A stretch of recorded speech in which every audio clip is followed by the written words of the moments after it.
Hello, my dear. That feels like a very strange way to start a reading. But as I sat here and meditated, getting ready for this, mm, Spirit and I have been having a chat. I feel like this is going out to some people who are in it. Um, really in it. And there's going to be a hero arc, but they don't know that yet. They're not feeling that at this point. There's just a lot of pain and probably some betrayal. Um yeah. And so this feels like this is so cheesy, but like the words that are coming to my head are a love letter from spirit. Um so I feel like things are going a mile a minute, so I'm gonna try and catch everything. Um, this week I learned about um a mythological goddess that I had never heard of, um, named Sedna. So she's an Inuit goddess, but in 2003, a I don't know, what do they call it? Interstellar object or planetary object or something was discovered, and they named it Sedna after this goddess. So there are newer, like, ooh, that's interesting. I was trying to say ancestral when I meant astrological. There might be a reason for that. But anyway, there's an astrological connection now to sort of the archetype and the goddess of this myth. And so she is definitely a dark character. It's it's pretty violent in the way a lot of myths, originally were. Um and she doesn't end up, with sunshines and rainbows. So I was immediately drawn to that.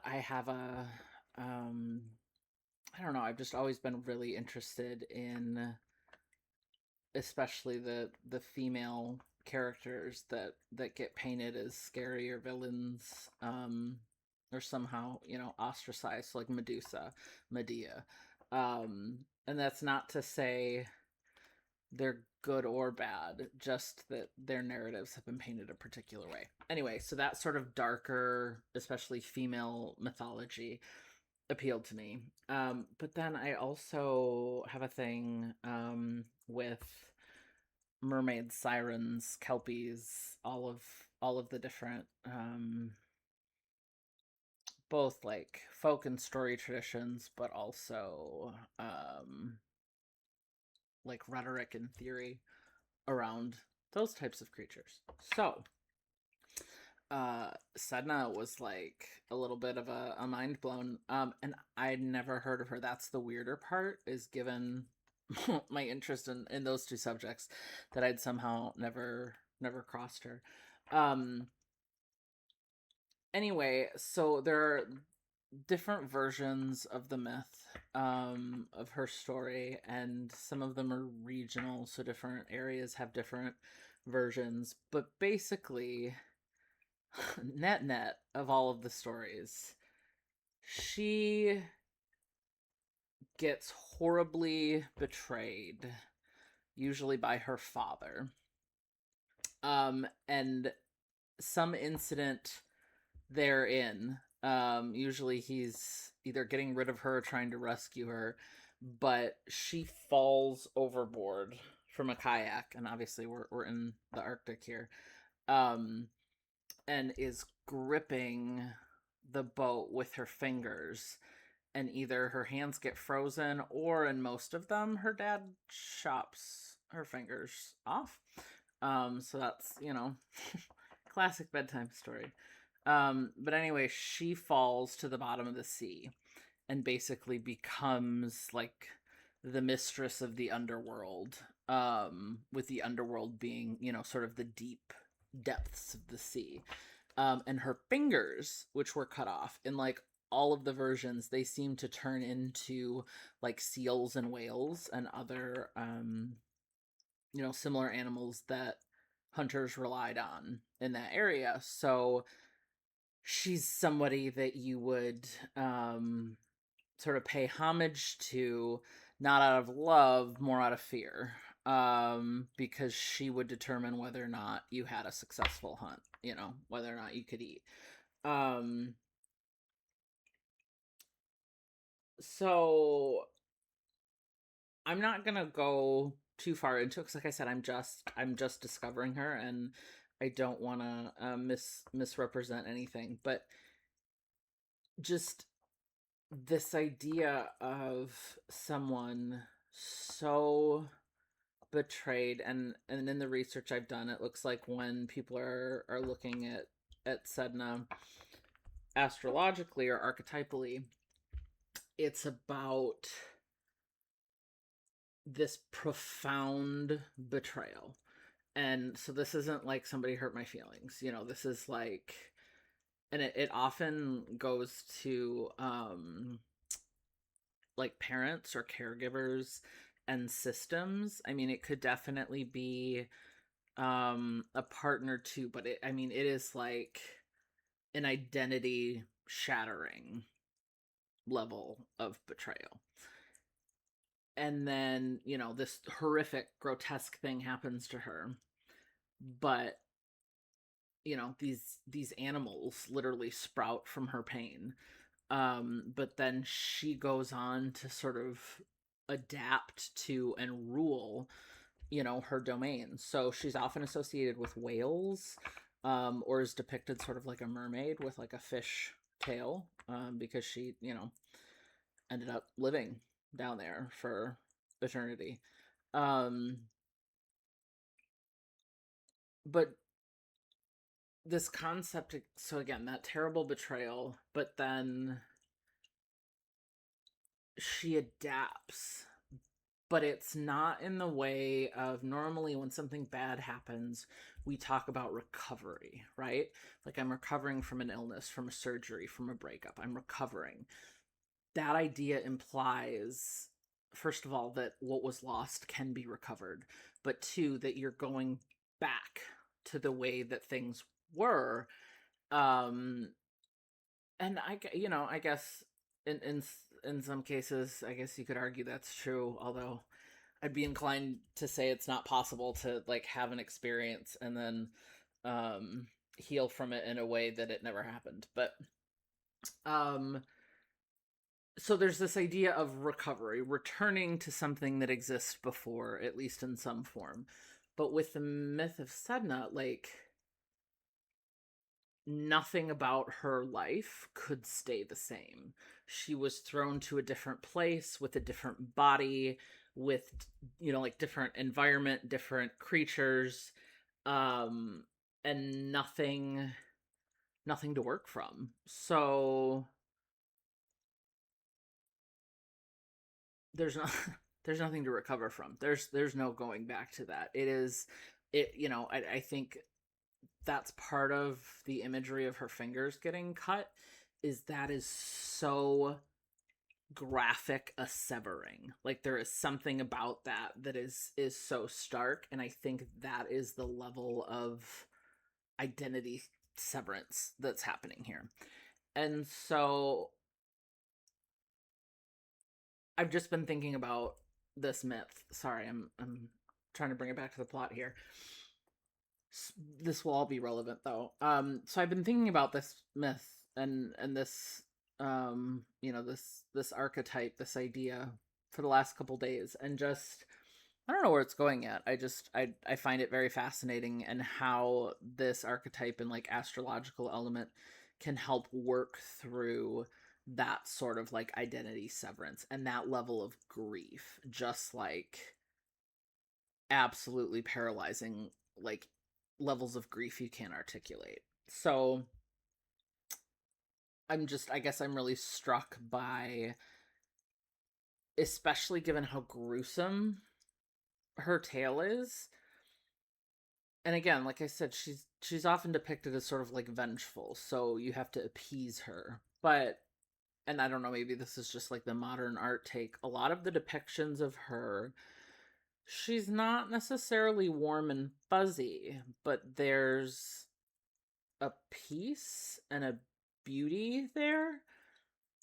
And to go, if nothing else, she is one with her environment, with the creatures around her. So to go through something so gruesome and so like absolutely destructive to yourself and your life, and then for there to be some sort of peace and cohesion on the other end. Like I said, not sunshines and rainbows, but I don't know, there's something in that piece that I find really interesting. So I've been thinking about her a lot, and I felt called to sit down and do a reading, and I was trying to figure out like if it was if the call was for me or for somebody else. I didn't have any questions for me. Like I there wasn't something pending. So I thought, okay, this is not for me. And I pulled some different cards just to feel out like what's going on, what is the energy here. And the first card that I got was Salamander. Um and this card is really interesting. So even though it's an earth creature, um it's a fire energy. Salamanders are usually associated with fiery energy, and I feel like you see that depicted in the colors and shapes and things here.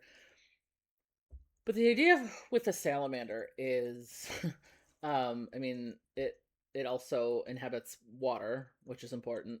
Um, it can lose, especially its tail, but a limb and grow it back. That's what salamanders are known for. So the words associated with it in this deck are infinity and reinvention. And so just that sort of amphibious type creature having something lopped off. I started getting Sedna vibes, and I thought, all right, that's interesting. Like, is that a theme for this message?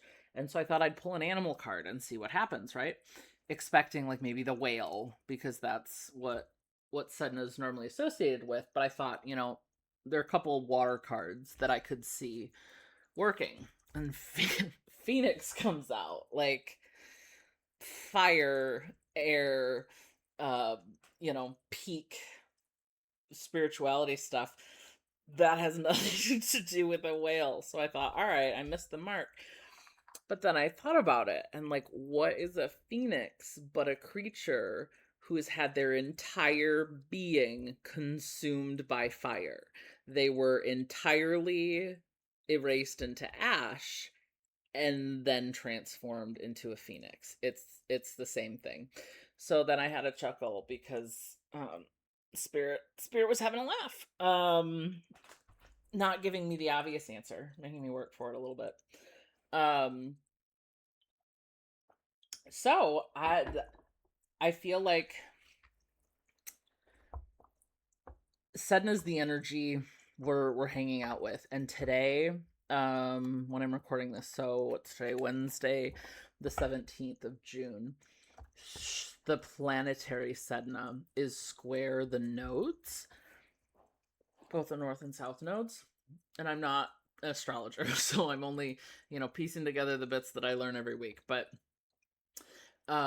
it has a profound impact on, or has the potential to have a profound impact on our narratives. And it's like, since she's such an ancient mythology, it's like cracking open our ancient mythologies, and challenging us to look at what is in the depths and to confront some ugly things. And so there's just like this literally deep, profound possible thing happening today. I forgot that was today until I started doing this. So somewhere in my subconscious was probably connecting those dots. But anyway, so I'm not like attempting to to channel Sedna or any similar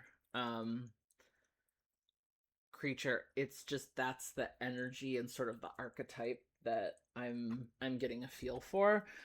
And with that is, like I said, I feel whoever this is for, like, I just want to give you the biggest hug. Like, and not in a trite way. Like, can I help hold you together kind of way, because it probably feels like you're literally falling apart. So again, I think whoever this is for, you would probably also resonate with the story or the myth of Sedna, any of them. It's Sedna. I encourage you to look it up.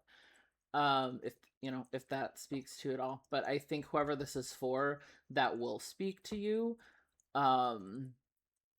Just the sort of profoundness. And it doesn't have to be something that just happened. Like, this could be damage that was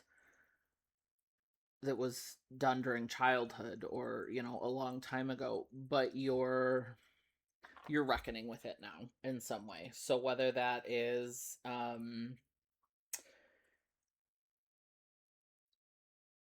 you're working through it actively, maybe it's coming up unexpectedly, something sort of triggering it,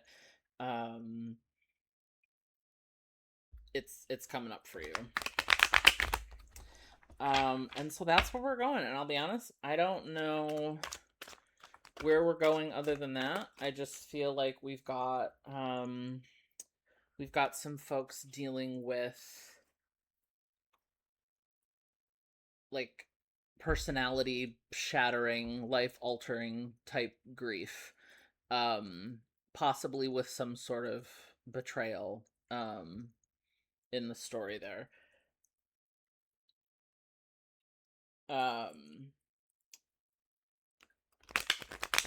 And then just this,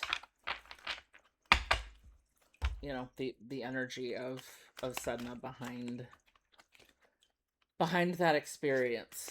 Yeah, I have no idea where we're going. So let's find out. Also, I don't think I said this already, but there's something stirring in the energy. I'm experiencing it largely as air, lots of wind gusts coming through as storms are blowing through. But there have also been a lot of sirens, a lot of noises, like, just there's some sort of something afoot. Okay. 5 of Swords. Yeah, that's something afoot.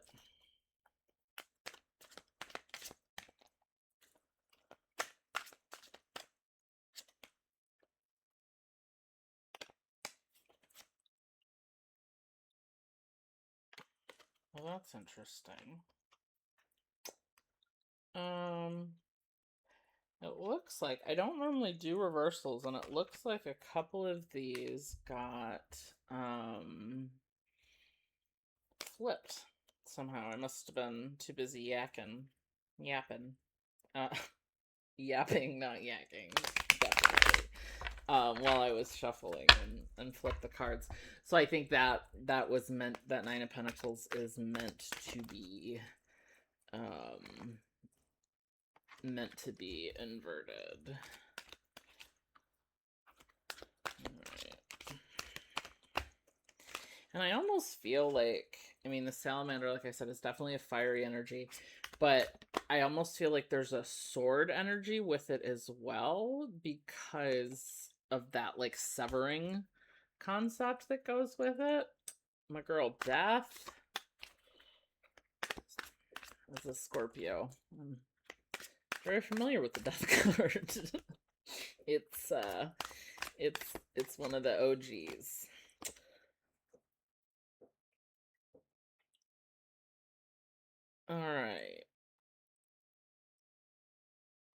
is interesting. Okay. Like I said, not entirely sure where we're headed, but let's see. Okay, so I got a couple things coming out, but first I want to check because I remember liking something in this book on the Five of Swords specifically. So, 3 birds fly through 5 swords, trying to avoid the jeopardy around them. The swords form a lattice, like the bars of a prison cell. Escape is possible, but carries its own danger. Interesting.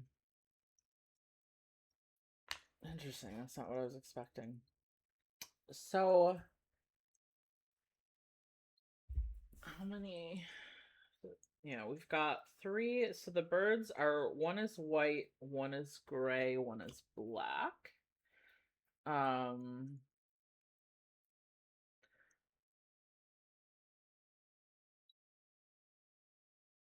so I feel like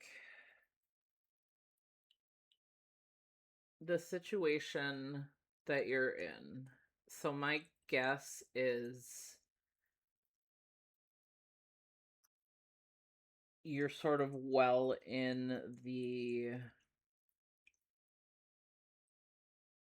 I don't know, I guess the darker parts of the situation. Like, I don't think it's super fresh. I think whatever that means for you, I think you've had time to feel the wound.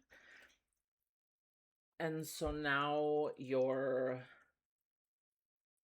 in this tough position where this is not sustainable. Like, this isn't comfortable. But you can technically get out, but it's harder than it looks. And there's a lot, there's a lot moving around, and it's risky. There's potential harm or loss if you try and escape. And I think where you're at this point is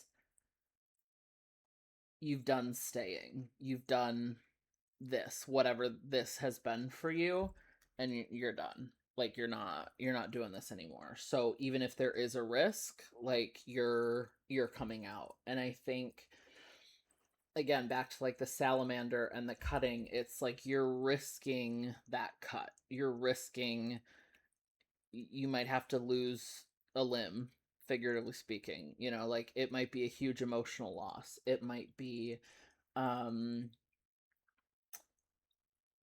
it might be back to that, like, identity severing. I mean, it might be something where it's like this isn't deciding so much as accepting that, like, you can't go back. You just have to try and get out of this as it is. Like, you are different now. You are in a different position. There's no going back. But either way, I think you're at this point where you've accepted that and are ready to get out. I don't feel like you've done it yet. I feel like you're at the point where you're just getting fed up, I guess.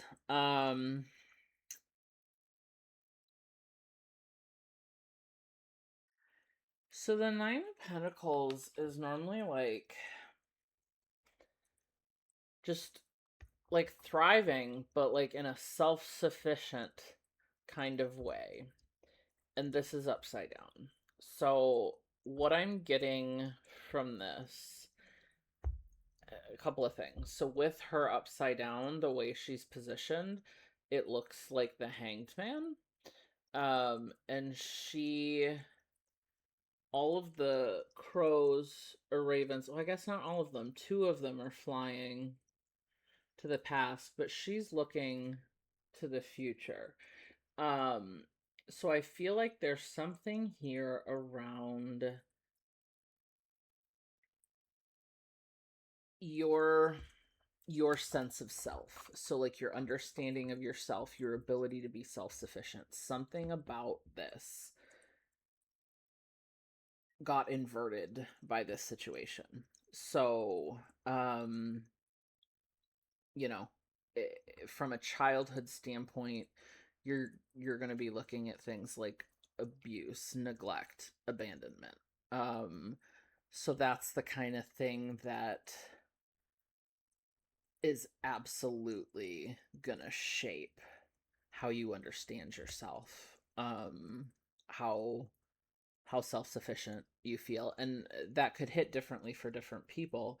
But I just feel like something about the terrible thing that happened, and these three birds are making me think there may be more than one thing that happens. You may have multiple things that you're dealing with, but the point is they were so disruptive that they sort of inverted your understanding of yourself and your ability to sort of succeed as yourself. And pentacles, like, that tends to be material energy. So unless you had a really bad harvest, it's probably something around job, work, yeah, just stability. Something about your stability got inverted by this situation. And the the guardian of the garden over here agrees. Um okay, so next up, Ace of Swords. So again, I was saying that the swords energy really took me to the salamander and it's pointing. And it's funny too, because this Ace of Swords, like, it doesn't give me good vibes. Like, these people all look grasping, and it looks like historical, like, I'm thinking like Renaissance, medieval depictions of like hell or purgatory. It's like people trying to claw their way up. Like, this this does not look like a good energy to me. And then with the salamander there, it feels like they're going after the salamander with that Ace of Swords. So I think I had said before, I think you're in that spot of being fed up. Like, you've done this about as long as you can do it. And, you know, it is being in the middle of things you shouldn't be in the middle of. Maybe literally and figuratively, situations.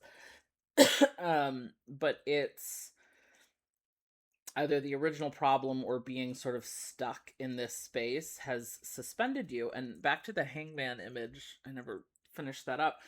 I think that gets to that sort of decision.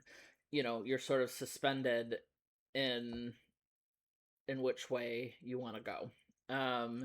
And this is clarity. This is you know I think this can go a couple of ways. Clarity, yes. Back to the salamander. In the same way, and I just want to be really clear right now, I am not at all condoning or okay with, or I am not talking about going and cutting poor little salamanders. This is a metaphor. Um, but like, Ace of Swords on its own is like clarity, an idea, decisiveness, but taking, the physical sword in conjunction with the salamander energy, that is a decisive cut, like Sedna's father in most of the myths with an axe. Like, there is a decision there. And so the way that I'm reading this right now, because like I said, this card is hitting different right now, but the way I'm reading this is like the sword that's, surrounded by wind and laurels. That's your decision. That's your clarity. Then you've got all these people. There are probably other people with thoughts and opinions, involvement in this. I don't know. There's something about this. Yeah, no, it is water. Okay, so the sword is coming out of water. So that's interesting. So you've got these feelings. People are sort of buried under the feelings. But I get the sense that like you're meant to separate from all that, from this maelstrom of other people's feelings. But with that clarity comes the cut. And so like for you that could be some sort of drastic change in your identity. It could be, and I don't I don't mean like in alias, although I don't know. Well, you do you. I meant more like um so with family estrangement, like let's say it's a parent and you have to decide to sever that and now feel essentially orphaned, like you no longer have parents, say. Um so it's like the clarity, the decision, it was necessary, but it causes a cut. And you'll grow back from the cut. You'll recover. Well, oh, that see, sneaky recovers back. Um, but I guess in the salamander's case, it feels a little bit more like a recovery. Maybe there's an addiction piece because the word recovery keeps coming up. And I'm not sure why. But anyway, you can grow your appendage back. So, oh, that's it. Um, you won't recover it exactly as it was. You'll get something else in place of it, but it'll be a different thing.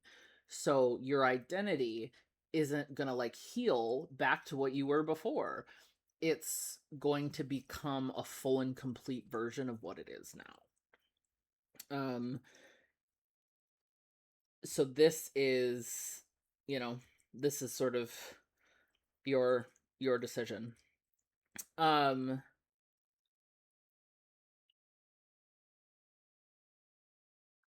So death. Um, the good news is she's moving on. She's moving forward. She's gonna keep marching. But what's interesting about the way that these cards fell is we've got the decision, we've got the salamander moving toward, so to me, especially because the salamander's like low to the ground and it's just growing back part of itself. The phoenix like entirely decimates and comes back in a different form. Like that's next level. So we have a bit of a progression here. So to have death hit in the middle of that, and I mean it looks like she's literally going on a journey from one to the other. So I think this is sort of an affirmation of what I was saying about that cut. It's going to cause something substantial, but that's how you move forward. That's how you get out of the cage. So again, back to Sedna, it would be you can't go back up on Earth and live your life the way it was. Now you have a different body, you don't have fingers, and you're living in the depths of the sea. um Going back isn't really an option, and stasis isn't an option either. So even though it is a death, it is an ending, it's starting over. And I think it's interesting that like death is black, dark, which we in the West at least traditionally associate with like death. The horse is white. So it's like death and life, the end and the beginning are closely linked. And again, if we think about this sort of in the chronology, she's to the left, the horse is in front of her. So like I'm going this way, she's happened, we're moving forward. um but again, like this stresses it is a death. Like it is not a literal death, but it is that profound of a thing. And I think I think the implication of that is you have to fully, so with a salamander you lose a part of something. In this metaphor where you're the salamander, you lose a tail, part of a tail. um Something grows back in its place. You're still there, like nothing has changed for you. um but to pull a phoenix, you have to completely die as you were again, not literal. So sorry. Interference. You have to be ready. Like, this feels like it's mediating between the two. You have a decision. You could choose not to cut your tail off, which generally speaking feels like a solid decision. And that's a reasonable decision you could make, but it means staying in this form, at least for now, with all of this. If you choose death, if you choose to, transform in a level that could make you reassemble yourself from essential pieces, that's the way out. And I feel like there's more. We're not done here, but I gotta get through these first. So Four of Wands is like homecoming, celebrations, just like a beautiful celebratory card. And this one, I'm getting a flavor for why this was the deck to use. I mean, they look like they're maybe coming home, but after a significant journey through the desert. Like, they don't look great. They don't look happy. They look weary. All of the leaves seem to be wilted. I mean, even if they're like olive leaves, they seem I don't know. This just does not give me like celebration of a lifetime vibes. Um I do think it's interesting though, again, back to positioning. So we've got increasing sort of fire as we get closer to the phoenix, just in terms of the colors of the cards. And then this has a very fire sort of coloring and shape to it when placed under here, and wands are, fire energy. So what I see is like you're headed toward the Four of Wands in the traditional sense, the celebrations. But where you're at right now isn't that kind of celebration. So like you're headed forward, you're headed in the right direction, but like you're this feels grim, but you're celebrating this sort of fire that decimates you into ash, from which you're, you know, reborn, from which you transform. So it's like this is a celebration in a sense. It's the culmination of a long journey. But it's hard won. And it's, again, here's our walk through the desert. We're still going. Um it's You're weary. Um so I don't think that takes away from where you're headed. It's just this point in time is a more somber, um yeah, like I feel like celebration isn't the word, it's more like an honoring.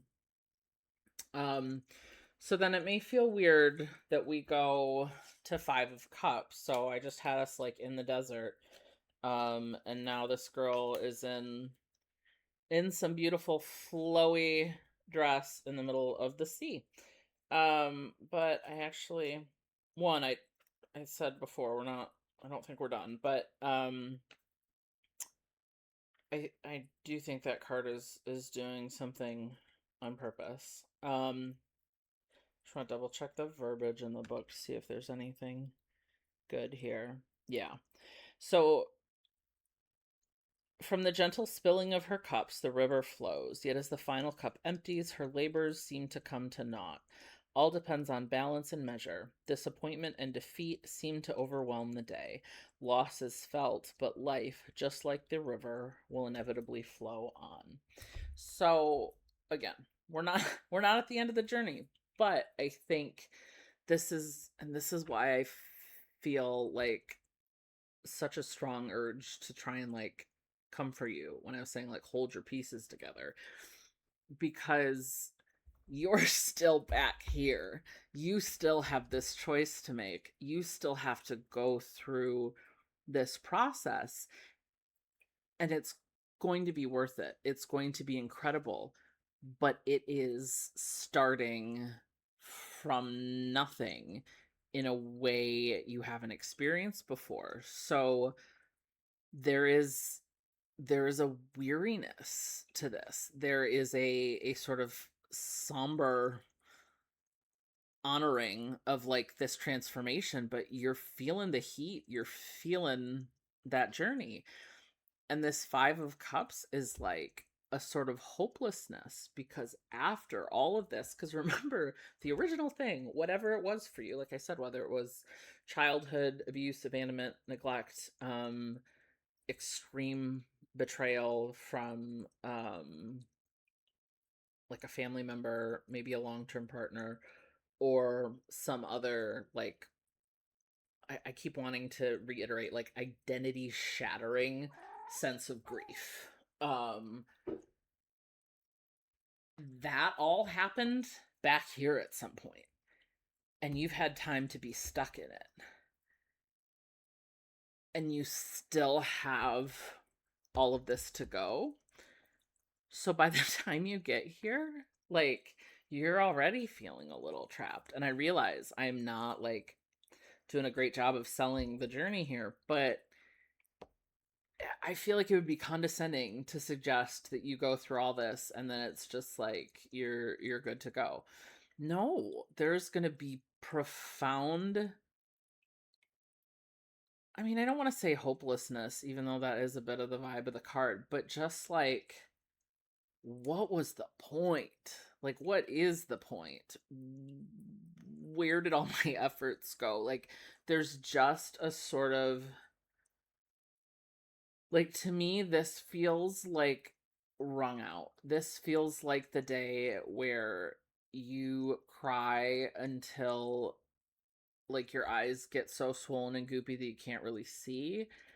And then you go to bed and just have this, like, what is the point? Like, what was the point of any of this? And like, now what? It's just, it's very sort of bleak, but it's really like, I don't know, in the moment and reflective at the same time. But if you see, she's looking to the past. So this isn't incoming sorrow. This isn't more sorrow per se, but it is, I think. So even though there's some water back here, like that feels separate in here. So we have not had any water. We've been in the air, we've been through this jungly area, we have been through the desert. Now we're just looking back and like feeling the things that we didn't feel before.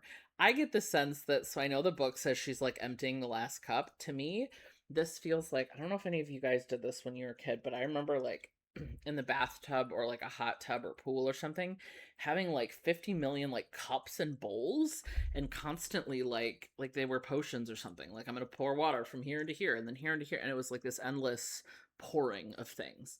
That's what this feels like to me. So I don't feel like it's just dumping the last of the cups. I feel like this is like sitting there playing with the cups, playing with your feelings. And I don't mean that in a light-hearted way, but more in a like a little bit self-indulgent way.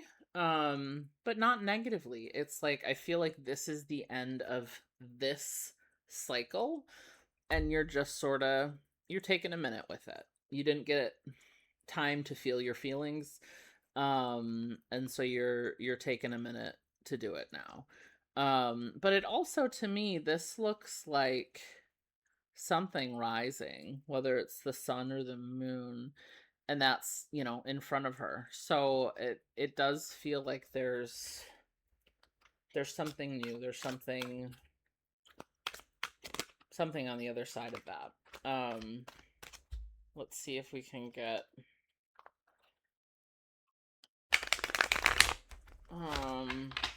what comes, how do we want to ask this, like, what is the, like, gift or resolution or whatever of this morning? Because to me, that's sort of how that reads. So if you make it that far and you take some time with your feelings, yeah. Oh, okay. That's lots of feelings. And again, interesting because the I said some of them are inverted now. So the fact that that is literally the only one that's come out reversed, I think is important. So what is, oh, it was this way. What is the outcome? Oh, here, let's see. Let's bring everybody up for a cuddle here. Okay. Make sure everybody is fully clothed. They are, but just in case somebody doesn't believe me. There you go. Here, we'll sprinkle everybody with crystals. Because why not? I mean, is that really ever a bad idea? Here, let's give her deserty colored stones. Okay. Can we fit everybody in here now? So if you get through this journey, and again, to me, this is very much a bookend. Like, she's pouring out her feelings facing the past. This is the culmination of the journey. Oh, I forgot. I wanted to point out, so the colors. So we've got the fire stuff going here, right? So you come through the desert, and here is the flame sort of lighting the phoenix. In a lot of depictions of the phoenix, you see like the yellows and oranges, but you also see a blue. And I went down a rabbit hole and like looked up what is the difference. And the blue is the hottest part of the flame, because I wasn't sure if there were like different elements or something. And there are to some degree, but it has a lot to do with temperature. So the phoenix, even though it is fire and we think red, orange, yellow, paradoxically, that includes blue. And so to me, this feels like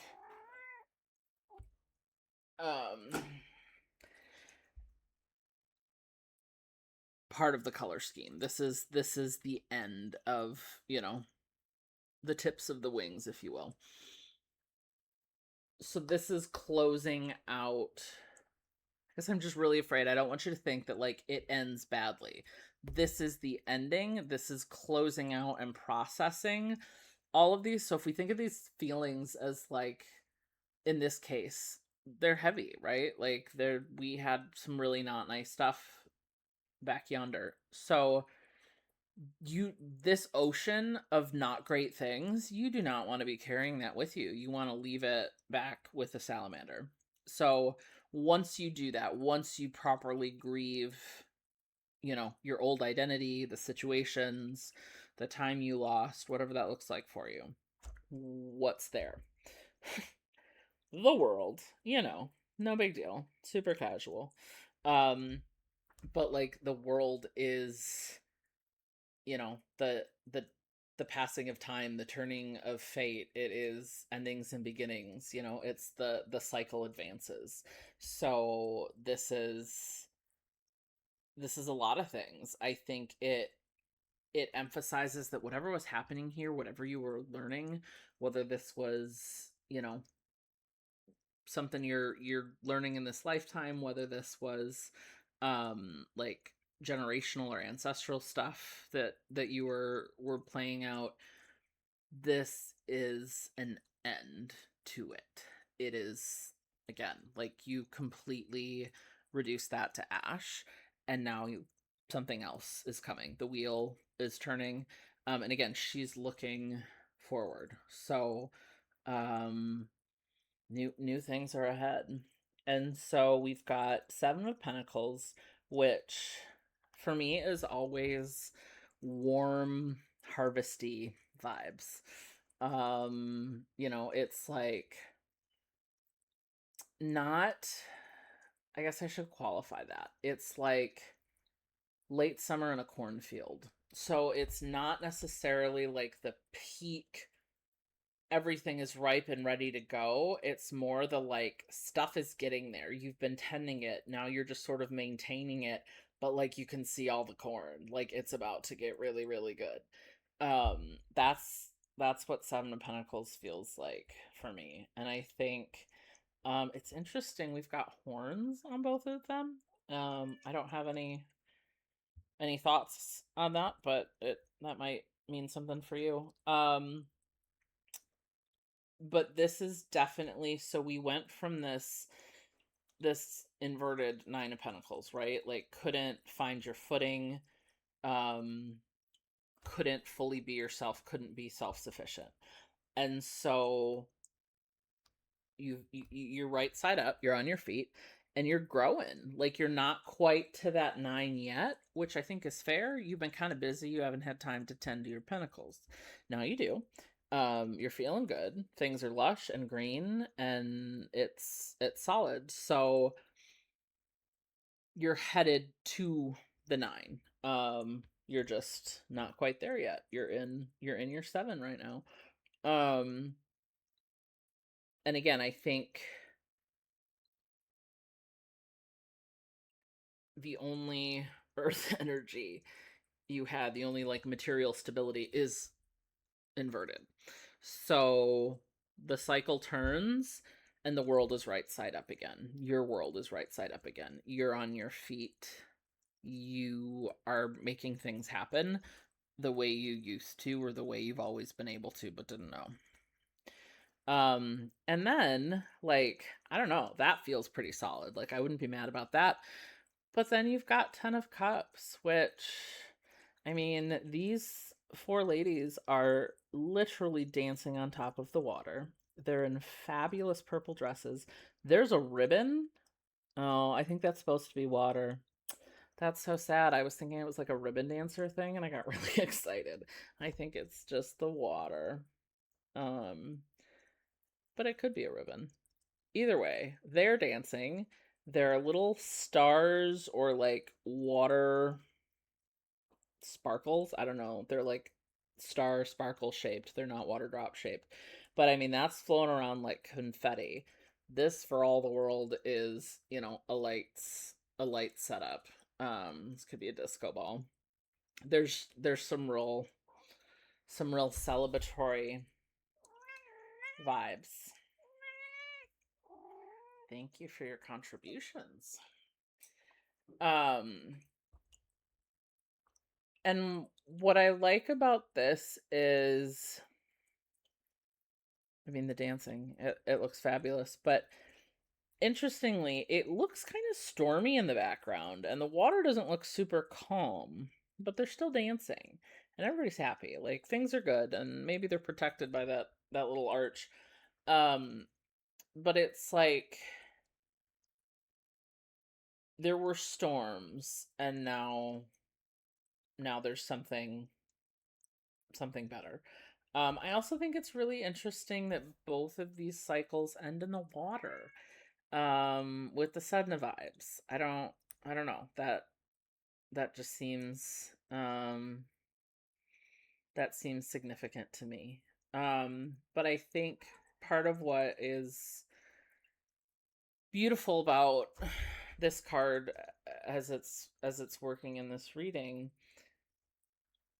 we had some really strong like severing and pulling away probably from people, or losing them, and then this is a pretty solitary energy. I mean, I know we've got two people here, but um I don't know, it still feels really isolated and desolate to me. And then we're back to one here. So it's like there's not much support. There's not much like backup. Um with her upside down like this, like it looks like the crows or ravens are coming for her head. Like it doesn't look it doesn't look positive. Um so to end in a place where you've had that level of pain and betrayal and probably isolation and loneliness, because that's what usually happens after that level of betrayal and grief. You're not alone. And we don't know, who these people are in relation to each other, and it doesn't seem to matter. They're together. That's what matters. So whether this is, reflecting partnership, friendship, family, community, it's belonging. And then I think it's really interesting to have it down here because it feels like the counterpoint to the Four of Wands. So remember I said like you were headed for the celebration. It's just this was a different breed. So see, you've got this sort of huppah thing formed with the whatever wands those are. I would assume, given the desert, that it's olive. But now here, I mean, it's not quite a huppah, but you have that same like arch overhead, but instead of what look like dried leaves, it's these like happy glowing cups, golden cups that are flowing water. And instead of being all like bedraggled and carrying each other across the finish line, you're like on your toes dancing in the water with your girls in a ribbon. Like I want this celebration a lot more than I want this one. So I feel like this is the solemn, like, oh my god, we made it through the desert and we're still alive. Like we can't talk, and we've got killer sunburn, but like we're alive. That's this. This is like I'm so happy I'm dancing on water. So you upgrade basically. And I just love the symmetry of that, to sort of drive home that. And really, like, 10 of Cups, man, that's that's joy, that is contentment, fulfillment, that is love and belonging. It's all the feels, literally. um and that's where you're going. So yeah. I'm not gonna sugarcoat this bit. That phoenix done dissolved to ash first. So, it is what it is. But do you wanna say stuck in this weird little Chinese finger trap with two other flapping birds in perpetuity? That doesn't sound like a good time. You've also got them flapping around your head. Like this is not. This is death by 1,000 cuts. So yes, if you leave, you might cut your tail off or your leg off, or whatever it is metaphorically, but it's a clean cut and you move on. This flapping, you're going to get battered by all those blades until you're raw. So, I feel like I just took a little bit darker than I meant to. But I think, again, back to who I said I think would resonate with this. Um you're feeling that. So like there might almost be something comforting in me being that graphic about it, because that's what it feels like. And like sugarcoating it into like you're going through a rough patch would be insulting. So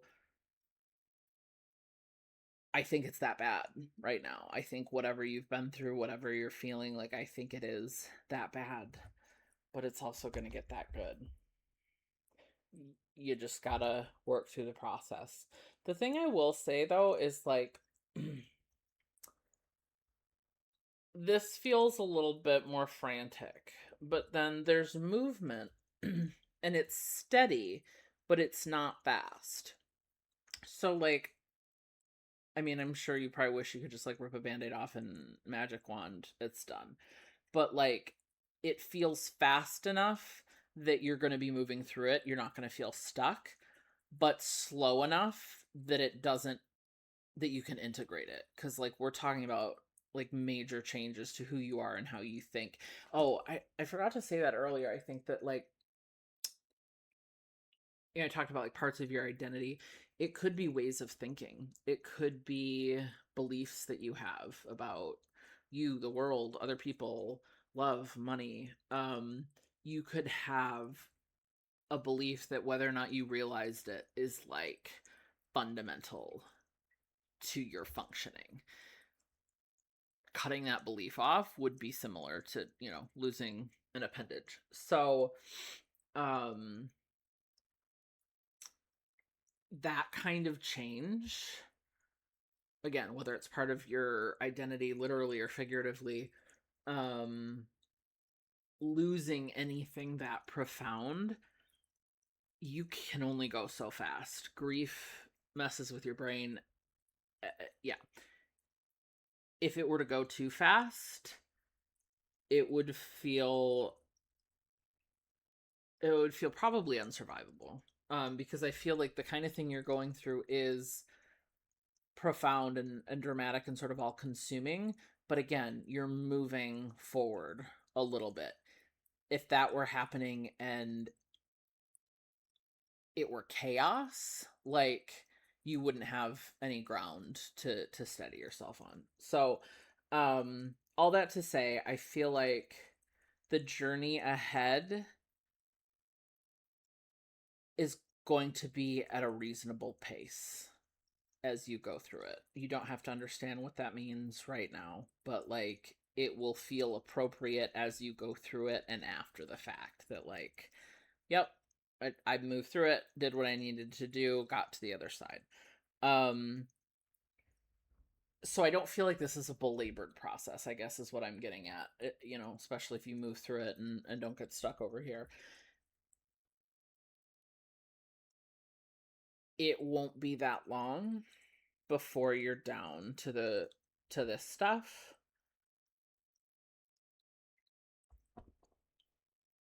And like here, it can be hard to imagine that because like you're already struggling and it's like I just want things to get better. I don't need like a long prolonged thing. But again, it's that death by a thousand cuts. You'll be here faster than you think. If you get started and, you know, and keep moving. Um I'm also noticing that we bookended. I had said I felt like she was a bookend, and we started and ended the journey with fives. So I think that is interesting. Um,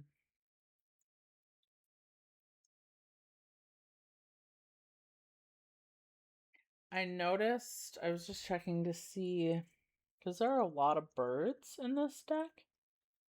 No birds in these three cards. So I know in this metaphor I had you sort of as the bird, but the point is the birds escape. They're not here. They're not trapped in any of this stuff. So I think you get free as soon as you're ready to choose that. As soon as you're ready to have that somewhat gruesome break, um before everything else.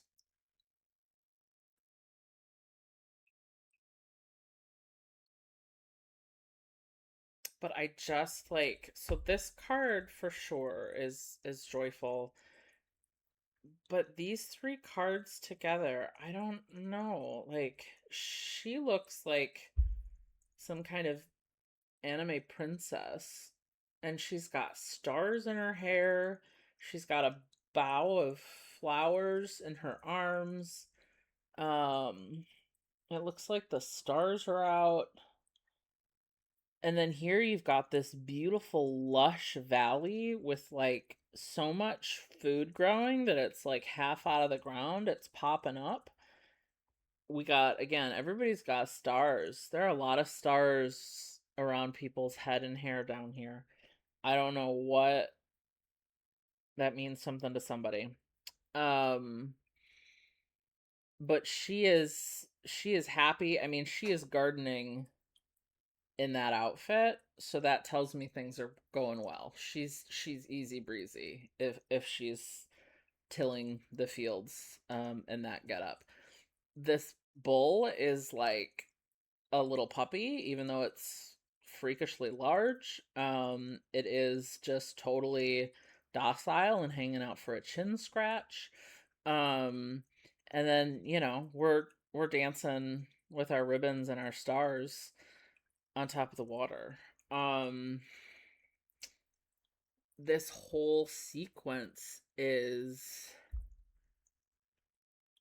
just feels really rich, really lush and full in all of the ways. It's earthy and tangible, it's something you can touch with your hands and taste with your mouth, but it's also magical and atmospheric, like the awe of nature and the heavens, there's that like whatever that big cosmic feeling is. And then this is just like bliss, this is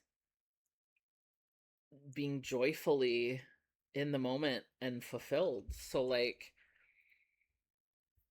these individual cards have great meanings, but when you like feel the energy of them together, especially after all this, like this is the oasis in the desert that's real and isn't a mirage. This is the promised land. Like you're going through the desert and like you're going to get there and it's going to be really, really good. And you're returning to the water. So I don't know if there's something for any of you about returning to the water, water, nautical locations more generally, whales, um, or just the like. I don't know. I'm probably gonna need to like do some homework before I have a hard beat on this. But there's something, even though Sedna's supposed to be like vengeful, I just feel something profoundly like sad and beautiful. And it's like in the versions I've read, I just feel like people misunderstood her pain. And she was reasonable for what had been done to her, but she wasn't given the empathy of context. She wasn't given the benefit of the doubt. So she's painted as, this like vengeful. Um Instead of, someone who turned victimhood into being a survivor. Like, I don't know, there's just something like heartbreaking because of how horrific it is, but like so beautiful that she finds a way to be reborn. Um so I don't know. I think it's a really beautiful energy the way I'm interacting with it this week. That may change. You may, if you know more about her, you may feel, have different thoughts, and that's fine too. So I think for the purposes of this, like if something about the Sedna piece throws you off, but like the rest of the energy and that sense of, grief and betrayal, like if everything else tracks, like go ahead and drop that piece. But I think especially given um her squaring the nodes and whatever the implications are for that, there's a big energy, I feel like. And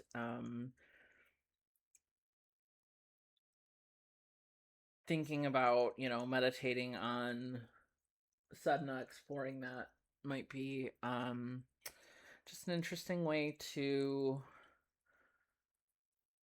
conceive of that energy. And I think when you're dealing with things this profound,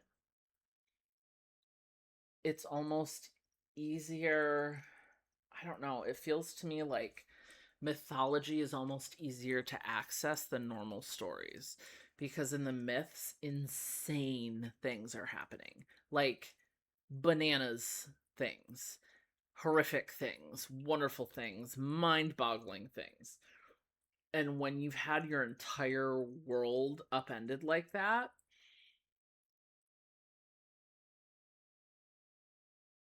just feels familiar. That feels appropriate. It feels like an externalization of your experience, versus, something trite. Um, it just wouldn't resonate.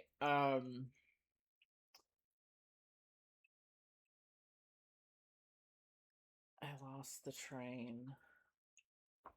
Oh man.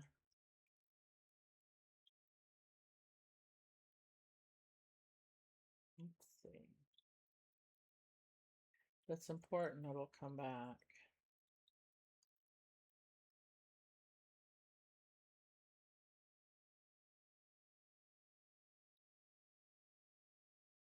Oh.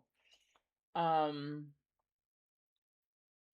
if you're feeling that level of pain, something like looking at myths of Sedna might be an easier way for you to engage with some of those ideas of grief and betrayal than it would be to like do a journaling exercise, or watch a YouTube self help video. Like something like that might feel really, again, trite, trivial.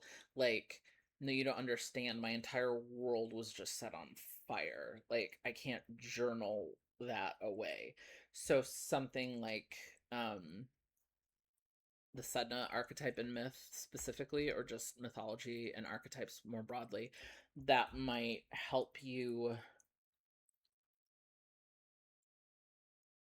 categorize and make sense of some of this energy. Like, this is what it is. It is actually this big. It is actually this crazy. Like, it'll help you engage with it. And then eventually let it go. And that's when all the good stuff happens. Okay. Um I don't want to go I don't want to drag you down another rabbit hole, so I think we are there. I hope this reaches who it was meant for. Like I said, just sending you lots of love and hugs and, I don't know, chocolate chip cookies, breezy summer nights, whatever it is that helps hold you together. Um I wish more of that for you. Good luck, and we'll see you soon. Bye.